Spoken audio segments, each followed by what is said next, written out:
You know, the interesting thing about time and timing is that it's just that. Sometimes it's just dumb luck. The Masters was put on television for the first time in 1956, the last 4 holes. 2 years later, Arnold Palmer won the tournament for the first time. And then 2 years after that, he won it again. And 2 years after that, he won it again, and for the final time in 1964. Somebody had to be the first television star in golf. And if there was anybody who could walk through a casting call, and if you had a director and a bunch of producers that said, okay, here's what we're looking for. We're looking for somebody who in a sport that maybe athleticism is not necessarily associated with it, we'd like this guy to be athletic. Obviously, we want him to be telegenic. We want him to emote confidence.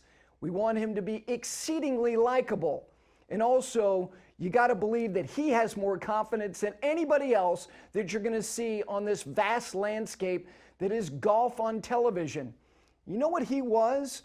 He was an amalgamation of Steve McQueen and Clint Eastwood and John Wayne, and then later on in life, Jimmy Stewart.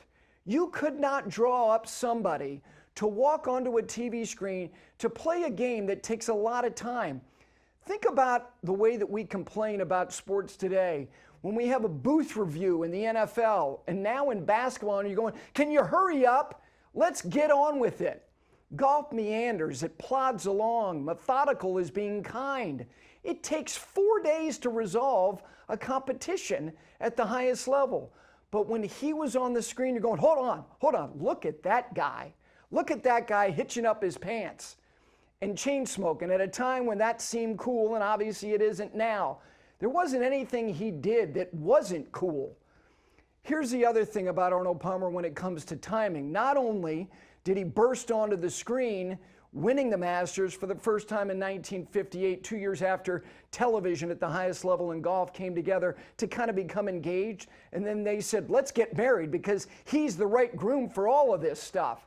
In 1995, he was the guy who pushed the idea of golf 24 hours a day before football, basketball, baseball, hockey, any of them, like the temerity and the chutzpah to say that golf is going to be 24/7.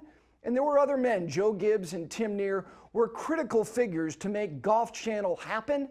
That was 1995. And 2 years later, who won the Masters for the first time? Tiger Woods. The other guy, the most telegenic guy who emoted more confidence than anybody. And those two men, when you consider their importance historically in the game, no, Arnold Palmer was not Tiger in terms of his greatness. But I would contest to my dying day there was nobody more important.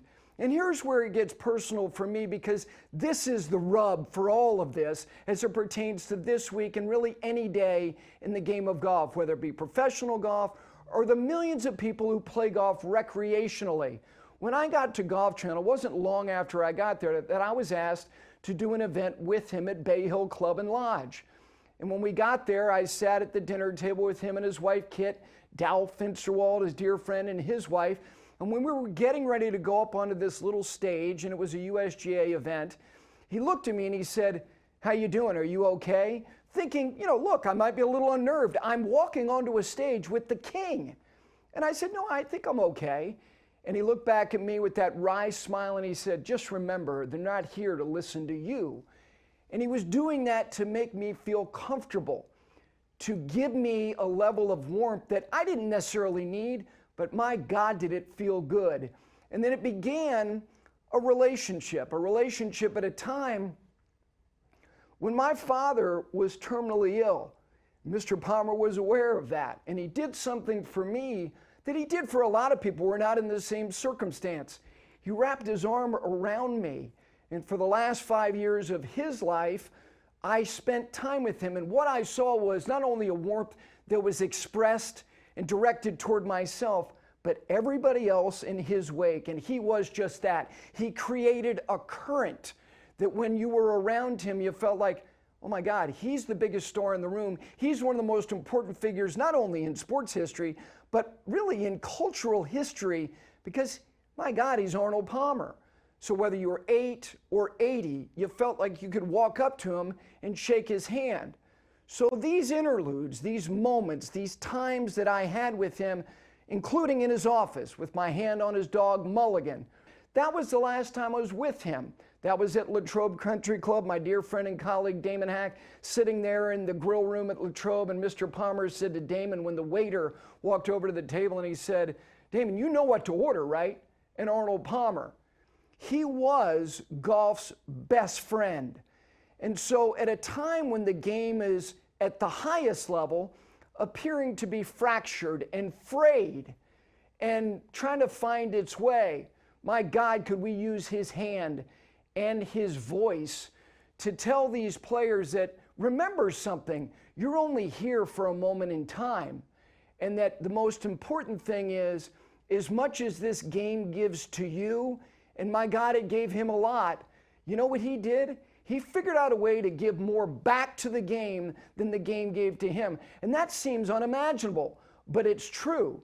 Because in that photograph of me sitting in his office with him, you have to understand something. At the time, he was a man in his mid-80s, and he had correspondence on his desk this high.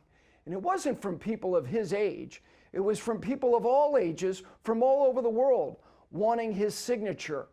To his dying day, he was one of, if not the biggest star in golf, but he felt like the luckiest man in every room that he walked into.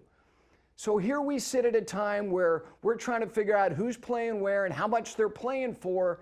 And I'll never forget hearing his words, not directly, but in the aftermath of when he spoke in the Champions Dinner, the last Masters tournament that he attended.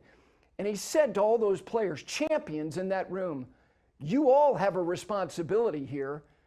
Give more than you get. That's something that I hope that they heed as we get ready to contest his tournament, the Arnold Palmer Invitational.